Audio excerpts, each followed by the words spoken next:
Le voy a dar la bienvenida a Luis Oré Ibarra. Él es mediador y consultor en negociaciones complejas y procesos de consenso. Luis, buenas tardes y bienvenido. Muchas gracias, Mari Carmen. ¿Cómo estás? Muy bien, contento de estar acá.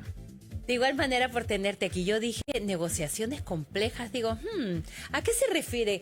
¿Cuándo una negociación se vuelve compleja?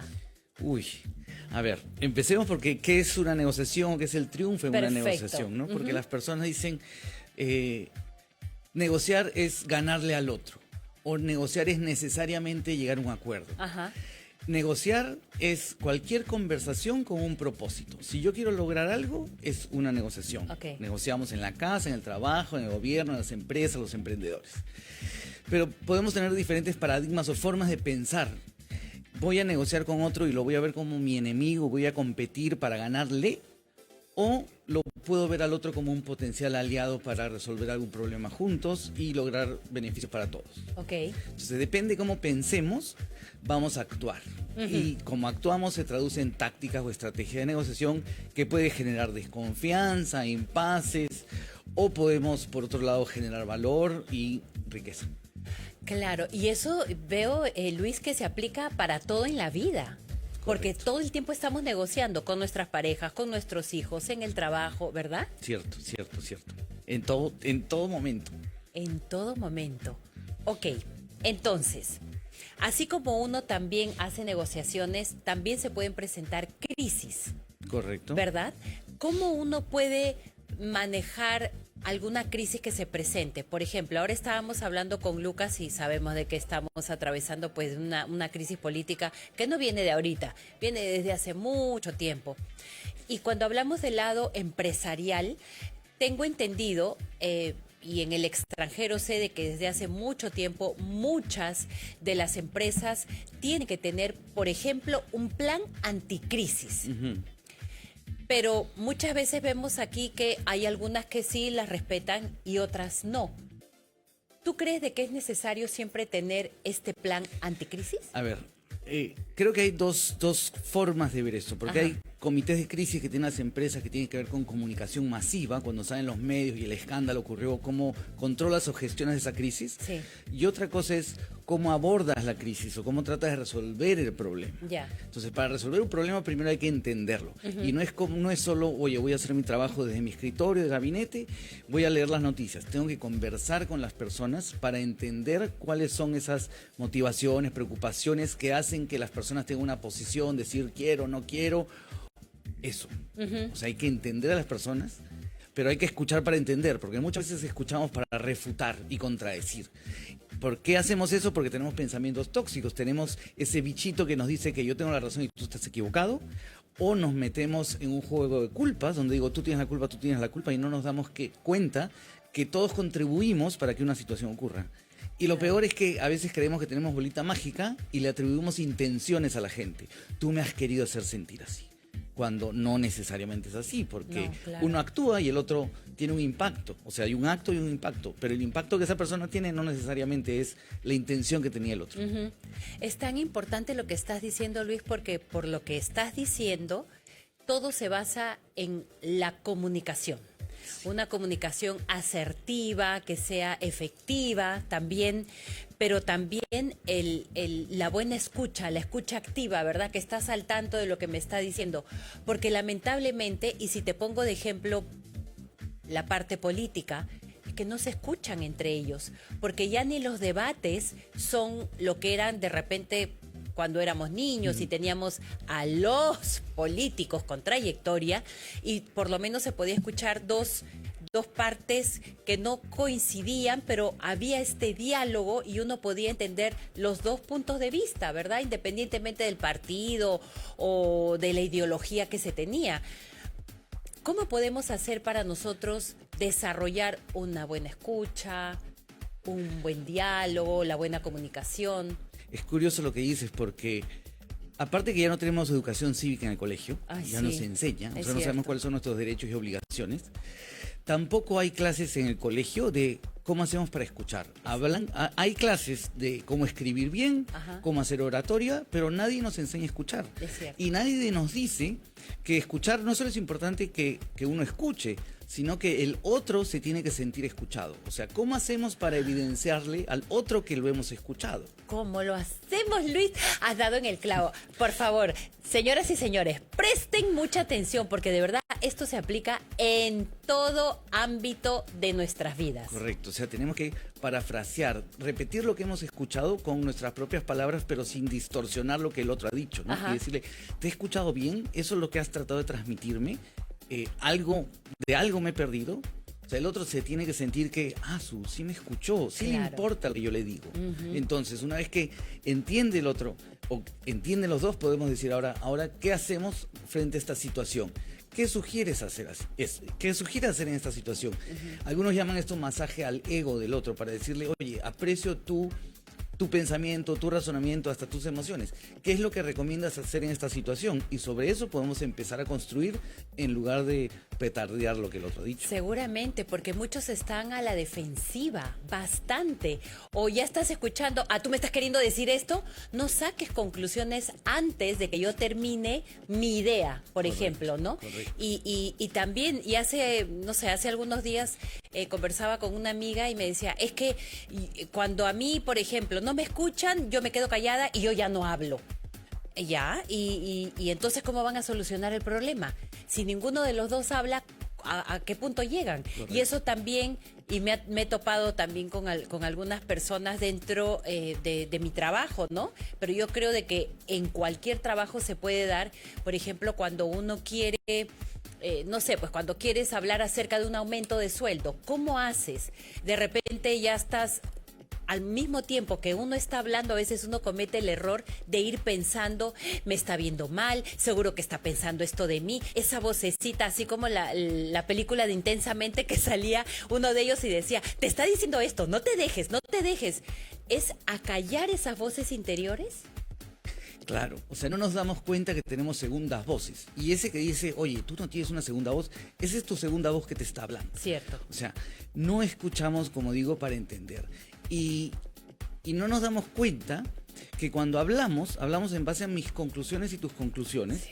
y mis posiciones y tus posiciones, y no hablamos sobre, oye, ¿por qué estás pensando como estás pensando? Sí. O sea, ¿qué información estás viendo? ¿Cómo estás reflexionando o interpretando esa información? Porque de repente podemos estar viendo la misma información, pero como tenemos percepciones parcializadas, vemos pedacitos diferentes. Así es. Pero incluso aunque veamos la misma información, vamos a interpretarlo diferente. Entonces tenemos que conversar sobre esas interpretaciones que tenemos. Y lo que yo pienso es, bueno, esto es como una hipótesis, porque de repente yo no he visto toda la historia que tú sí estás viendo. Entonces es como nos ponemos a ver la misma página, ¿no? Y cómo reflexionamos sobre eso. Tú iniciaste diciendo de que justamente en una negociación hay que tener un propósito. ¿Cuál es tu propósito cuando uno quiere negociar? Obviamente todo basado en la comunicación. Entonces yo creo que cuando se distorsiona la comunicación y se golpea en el camino, es porque uno de repente habla sin propósito, tiras las palabras al aire y ya, pues si me entendieron, pero yo ya lo dije. Y por otro lado está... Por ejemplo, ¿no? En las relaciones es mucho esto de, oye, pero has hablado con tu pareja, le has dicho que tú te sientes mal, le has dicho de que, no sé, pues algo sucedió, de repente las finanzas en la empresa que tienen conjuntamente no se lograron. Sí, pero es que yo ya se lo dije una vez, ya debería de entenderlo. Y no es así. Esto es ¿Está bien de que uno sea constante o sea repetitivo? Es que de repente... Cuando dices, me debió entender, bueno, ¿verificaste que te entendió como tú querías que te entienda? O de repente estás usando palabras o estás aproximando la conversación de una manera que el otro sube sus barreritas, tapa sus orejas y no te escucha. Sí. Hace un rato cuando estabas hablando estaba pensando que mucha gente dice, oye, pero el otro no me escucha. Claro, y la gente no va a hacer una pausa y empezarte a escuchar hasta que se saque del pecho todo lo que tiene que decir. O sea, el otro va a tener que hablar, sí, habla, escucha, atiende, todo, pero no te va a escuchar lo que tú quieres decir hasta que el otro diga, ya me escuchó, ahora te voy a escuchar a ti, ahora te mereces mi atención. Sí. Y el problema muchas veces es que, como dije, hablamos en conclusiones y posiciones, pero no hablamos de nuestros intereses, es decir, nuestras necesidades, preocupaciones, deseos, temores, ¿Por aspiraciones. qué crees que no? Porque creo que nos preocupamos de que podemos estar en una posición de vulnerabilidad. Y tenemos ese pensamiento de nos van a acusar, nos van a criticar, nos van a echar la culpa, cuando es, oye, ¿cómo conversamos de manera constructiva sobre las cosas que son importantes para nosotros? Exactamente. ¿Tú crees que sea algo cultural, Luis? Porque mucha gente dice, oye, pero me dijo esto, pero habla, conversa, tienes que hablar. No, es que estoy esperando el momento que esté tranquila o esté tranquilo, y ya cuando yo vea de que ya está como que suavecito, ¿verdad? Ahí voy a conversar. Y de repente ese momento llega en una semana, en un mes, y se sigan acumulando un montón de cosas, y eso tampoco es bueno. Creo que asuntos culturales o nuestras experiencias siempre influyen. Sí. Yo he vivido fuera de Perú algunos años. Ajá. Y cuando he regresado a Perú me he dado cuenta que la gente no sonríe en las fotos. O sea, tú te vas a dar cuenta de las fotos que se toman, DNI, aunque te digan no sonría, pero la gente no sonríe en su foto. Es verdad, hasta las licencias de conducir. Sí. Yo me acuerdo que siempre sonríe y me decían, ¿por qué? ¡Ay, sale sonriente! Y yo, ¿por qué no tendría que salir sonriendo? Y la gente creo que no sonríe porque me estoy exponiendo demasiado. Y tenemos ese problemita que yo digo que es uno de los problemas más grandes que tenemos en el Perú, que es la cultura del me zurro en ti. O sea, tú no importas. Primero yo, segundo yo, tercero yo. Por eso te meto el carro, por eso te meto la moto, por eso se abre el ascensor y la gente quiere meterse antes que las otras personas salgan. Cierto. Es no pensar en el otro. Por eso es tan básico tener esta, yo no sé, pues ojalá y regrese a las escuelas todo lo que es educación cívica, porque hasta ahí yo recuerdo de que los profesores siempre era un recordatorio, primero las personas adultas, dar pase aquí, allá, por más de que sean cosas mínimas, pero que hacen un gran cambio, porque si uno lo hace, el otro le puede seguir, pero si ya nadie lo hace, estamos terminando como ahora, ¿no? Claro. Y sería ideal, por ejemplo, que en los colegios, además de educación cívica, enseñen mediación escolar. O sea, que les enseñen a los alumnos cómo resolver los conflictos de manera más constructiva, pacífica, y cómo tener esas conversaciones más profundas, y no es un solo yo quiero esto y dame esto y el ejercicio del poder o de la fuerza. ¿Cómo hacemos para resolver una situación así de conflicto? Primero es que hay que entender qué está motivando ese conflicto. A ver, si nos ponemos en un ejemplo, dame un ejemplo y a ver si me das tú algunas pautas como para ver qué podemos hacer. Un ejemplo. Bien difícil me la pones, porque tú dices, dame el ejemplo tú y yo abordo ese conflicto, pero en general es... Ahorita claro, estamos en un conflicto. ¿Qué te está motivando? ¿No? O sea, yeah. Por ejemplo, cuando hablamos de conflictos mineros, así es. Hay generalmente muchos causas o motivaciones. Pueden ser que las personas estén preocupadas que les van a impactar el ambiente, que les van a afectar el agua. Cierto. Las personas quieren recibir beneficios económicos y es natural, todos quieren beneficios económicos, todos quieren estar mejor que ayer, pero por ahí también hay un tema de...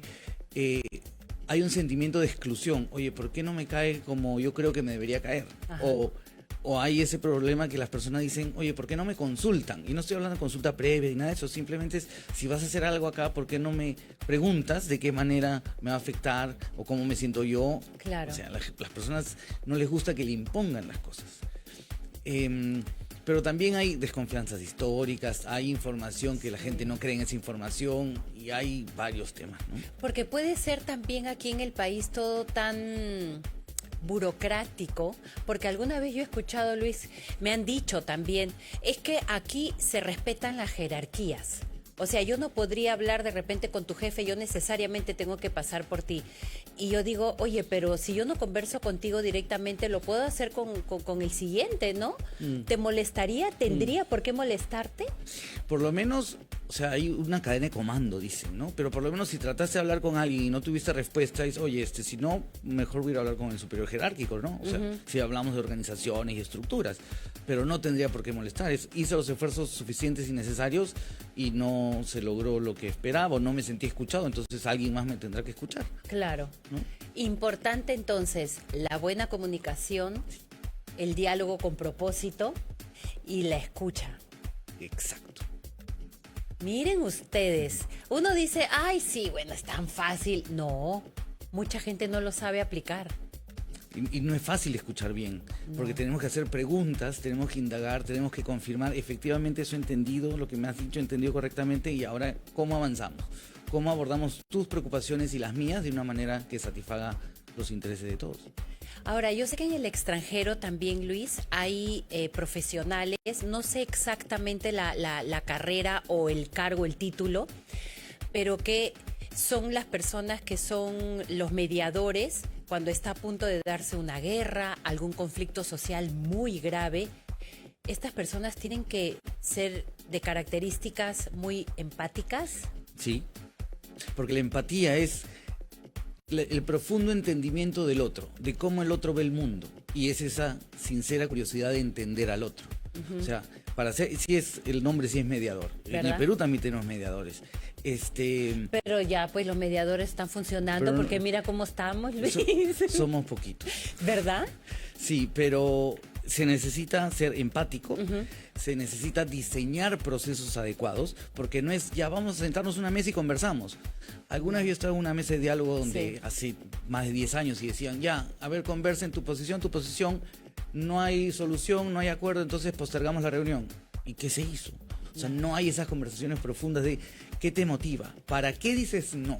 Porque la gente cuando dice no a algo es porque le está diciendo sí a otra cosa, está cuidando algo que le preocupa. Pero ayúdame a entender para qué dices no. ¿Cuál es tu propósito? Decirme no. Ay, no, Luis, por favor, repite eso, presten atención, SOS. Por favor, nuevamente. Cuando alguien dice no a algo, es porque le está diciendo sí a otra cosa. Ajá. Entonces hay que descubrir a qué le estás diciendo que no. ¿Qué interés, necesidad, preocupación estás tratando de cuidar o de proteger diciendo no? Porque si yo entiendo a qué le estás diciendo no, o sea, si yo entiendo a qué le estás diciendo sí, perdón, es entonces de repente, de alguna otra manera, podemos satisfacer ese sí y también mi interés. Exacto. Qué importante. Luis, te voy a comprometer a una segunda parte. Muy bien. Porque es tan importante hablar justamente de estos temas. O sea, yo creo, y es una herramienta tan vital para todo lo que se hace, como decía, en las relaciones, en el trabajo, en tus negocios empresariales, con nuestros hijos, o sea, para todo. Porque ya no es como era antes, si vamos a hablar del lado de los padres de familia, ¿no? Antes era, pero ¿por qué, mamá, lo tengo que hacer? Porque soy tu madre y tú me escuchas. Y ya no ya no había negociación, señores. En algunas partes era bueno, ¿verdad? Pero ahora ya los chicos se ponen de tú a tú.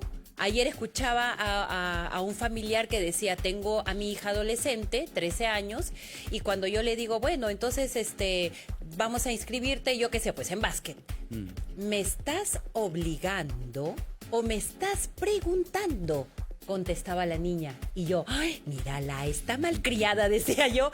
Pero después pienso y digo, oye, pero tiene razón, ¿de qué manera lo habrá dicho la mamá? Que ella lo entendió de esa manera.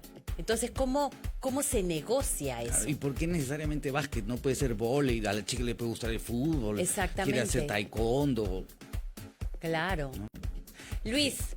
Luis va a regresar, señores, porque ya lo hemos comprometido aquí al aire para seguir hablando de esto. Así de que vamos a coordinar contigo, muchas Luis, dependiendo obviamente de tus tiempos, para que regreses, porque es sumamente interesante y es importante hablarlo y así darnos luces a las personas que nos están viendo y escuchando. Muchísimas gracias, Mari Carmen. A ti, Luis. ¿Dónde te podemos ver? ¿Tienes redes sociales? Estoy en LinkedIn. ¿Ya? Ahí me pueden encontrar. Excelente. ¿Como Luis Oré? Sí, Luis Oré. Luis Oré, listo.